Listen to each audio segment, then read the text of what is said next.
Indian റെയിൽപാളങ്ങളിൽ കുതിച്ചുപോയുന്ന Vande Bharat express ഇനി വരും വർഷങ്ങളിൽ പാളത്തിലിറങ്ങുന്നത് 1000-ലധികം.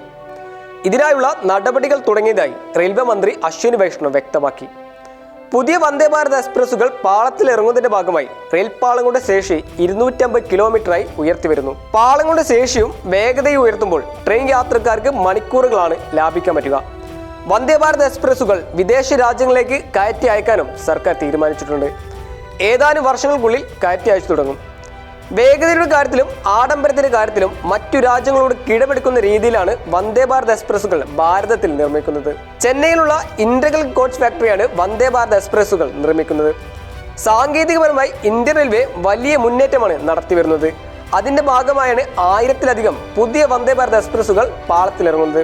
നിലവിൽ റെയിൽവേക്ക് പ്രതിദിനം 2.5 കോടി യാത്രക്കാരും പ്രതിവർഷം 700 കോടി യാത്രക്കാരുമാണുള്ളത്. C news, Kozhikode.